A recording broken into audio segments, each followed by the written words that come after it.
Hebraic writing. Somebody told me this was a real thing. I thought they were crazy. Loco! Then when I went down to the caves to actually check it out here in Puerto Rico, what we found was rather astonishing. Because upon closer look and examination, start to see that each continent is connected through a common language or through common characters or paleo writings or groups of writings that we find on each island. When you go down this cave, which is connected to the ocean basically, you're going to find a lot of these writings. They're going to match up with the paleo. It's absolutely wild. When I started to compare a lot of these writings, they were absolutely like identical to the paleo. Not the modern day Hebrew, but the original Hebrew. A whole bunch of crosses, tavs, a whole bunch of shins. Even see the character hey, where a man is holding his hands up. It's a character of a man. I could see why they don't want people to actually know their own history. Why they wouldn't want Puerto Ricans to know that they are Hebrews. Now remember, can a nation be built in a day, my friends? No, it cannot. Neither were you guys. Information, your history didn't start in 1492. Information has been around since basically almost the beginning of time. This place is so historic. That's the letter hey that I was talking about earlier. But there's so Shalom, Yashar Allah. First and foremost, I'd like to give all glory, honor, and infinite praises to Yahweh, Bahashem, Yahweh Shai, Bahashem Rakakwadash, and double honors to the beloved elders and the apostles at Great Millstone that taught me this truth.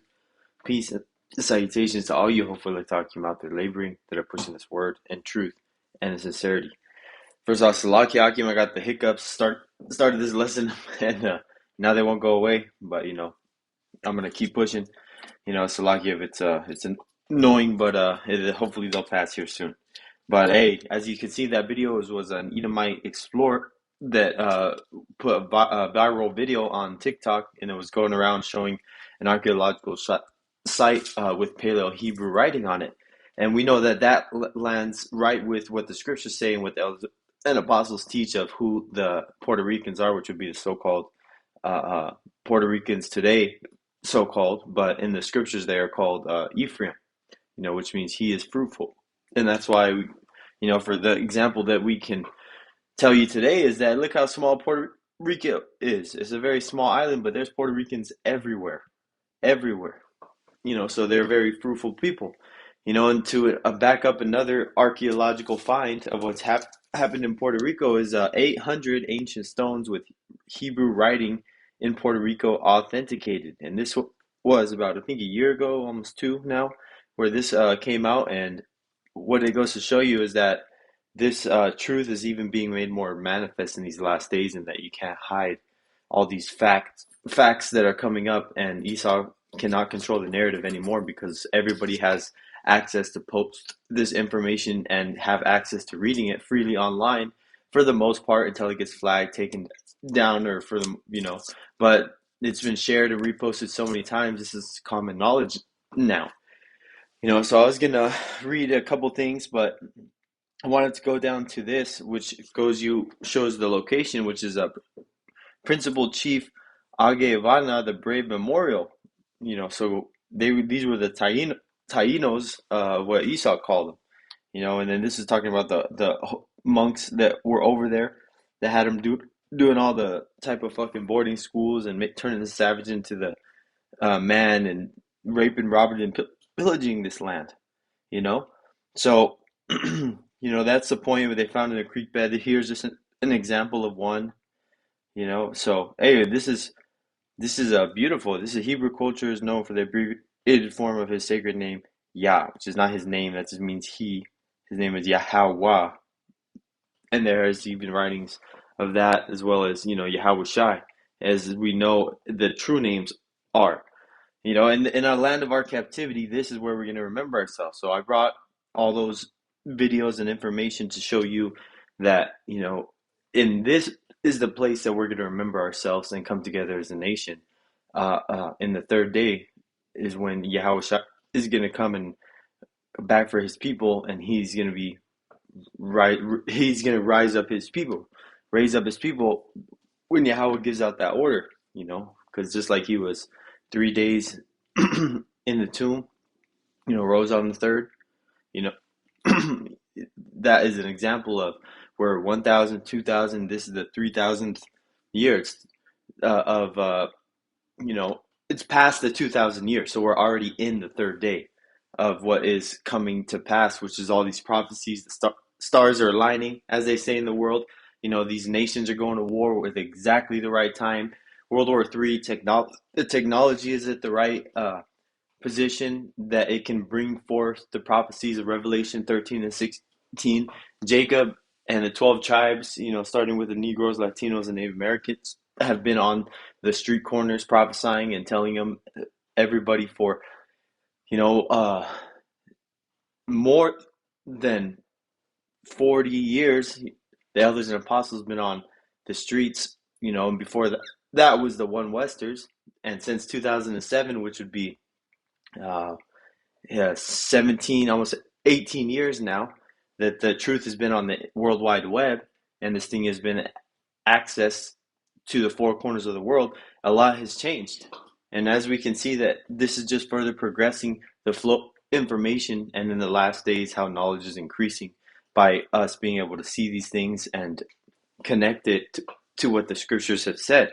Salakia, I know I'm long-winded, but I said all that to bring out Baruch 2 and verse 30. For I knew that they would not hear me, because it is a stiff-necked people, but in the land of their captivities they shall remember themselves. And there's many of things that we know are examples of Jake remembering themselves by, first and foremost, the ministry, calling ourselves by our tribes, calling upon Yahweh Bashim Yahushai, first and foremost, him giving his name to us, and just the type of lifestyle change and whole world that the Lord Yahweh Bashim Yahushai has separated us from, and the whole mentality shift and paradigm shift that coming into this truth gives you. Because that's how we remember ourselves, by understanding that in the land of our captivities, how mistreated we are, that this is not living. We got to work for everything. The food is not anywhere what it used to be in the ancient world. Like, what the hell is an organic fruit? Everything's supposed to be organic. And I don't know if a lot of Jake know this, but even if you buy an organic vegetable at the grocery store, did you know that how they have them on display and they have those little misters that spray the mist? Well, that's not water that they're spraying it with. It's a water base, but what it's mixing with the solution is a chemical that keeps the plant perked up. So either way, you're getting fucking chemicals on your shit, whether you buy organic or not. Just because it was grown organic doesn't mean it's gonna have nothing sprayed on it to preserve its freshness. So how everything is ass backwards here. Everything. But this is Baruch 2 and 31, and shall know that I am the Lord, their power, for I give them a heart and ears to hear, because Yahweh Bashim Yahushai, that gives you the understanding, that gives the order to the angels, they bring down the understanding, so that some way, somehow, some shape, way, or form, you come across a video. A brother sends you a link. You see some brothers teaching online. You followed a false camp, and then you were hearing about them talking about how bad GMS is, and then you go look up what GMS stands for, and oh look, boom, you end up going with Great Millstone, because you see that what they're teaching is lined up with scriptural more than what your pork chop eating pastor or deacon is saying, man. So whatever it may be that leads you to this truth, that is Yahweh Bashim Yahushai, that opens up that understanding. Not any man. Just man is the mouthpiece and the teachers that you can see with your eyes, because if the Lord came down and taught you himself, man, we'd be disintegrated, burnt in fire, melted, man. This is verse 32. And they shall praise me in the land of their captivity, and think upon my name, and that is the name of Yahweh, Bahashim Yahushai, in the Lashon Kodash. And we're praising him because we have a power to praise. We're not praising Caesar Borgia anymore. We're not praising Allah. We're not praising Santeria, whatever Jake was into before Seventh-day Adventism, Mormonism, Catholicism. We're not praising him. We're praising Yahweh Bashim Yahushai. And we're not the man-made religions that this world has shoved down your throat since you've been a youth. This is verse 33. And return from their stiff-necked and from their wicked deeds, because we started following the law, statutes, and commandments to the best of our ability. Stop eating pork. Stop shaving your beard. Stop committing adultery. Stop stealing. Stop killing. Stop doing a lot of things, whatever you were doing before, to change your life, to pattern it more towards the scriptures. Continuing. For they shall remember the way of their fathers which sinned before the Lord, because we're going to know how bad our forefathers went against Yahweh Bashem Yahushai, because we have the full understanding to go into the depths of scriptures and being able to understand the significance of why it is important to follow Yahweh Bashem Yahushai and the consequences if you do not. Verse 34, and I will bring them again into the land which I promised with an oath unto their fathers, Abraham, Isaac, and Jacob, and they shall be lords over it, and I will increase them, and they shall not be diminished. And so that's why you have these little hats over there right now invading Syria, creating thousands of miles of a buffer zone just to make sure that nobody sets up shop next to.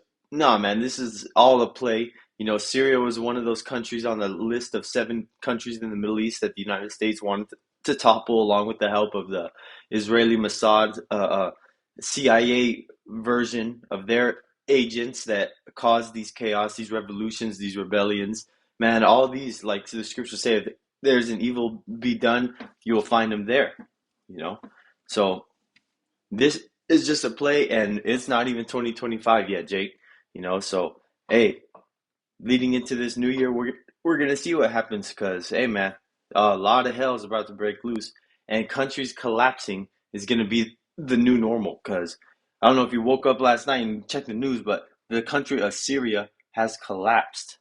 You know, so that city of Damascus being made ruins, it could be another quick sign of prophecy, along with the river Euphrates, that hey, man, those armies are getting together over there. You know, so you got to keep paying attention, keep looking, because hey, man, all these signs, starting from the archaeological finds to the brothers on the streets, to prophecy and all the things happening around the world, man, you got to be an idiot to still be questioning whether this is the truth or not, man. And or hey, man, not an idiot. The Lord just don't love you, man, to give you the truth and put that spirit in you. You know, but hey, Lord willing that this lesson was edifying, you know, to the elect, because the elect is going to be the only ones that hear this message, take heed, and actually understand what we are saying. The rest, you know, are blinded. You know, so Lord willing that this is edifying unto the elect. Till next time, I'd like to give all glory, honor, and infinite praises to Yahweh, Bahashem, Yahweh Shai, Bahashem, Merhakwadash, and double honors to the beloved elders and the apostles at Great Millstone that taught me this truth. And peace and salutations to all Jehovah elect Akim out there laboring, that are pushing this word and truth and in sincerity. Till next time, Lord willing, Shalom.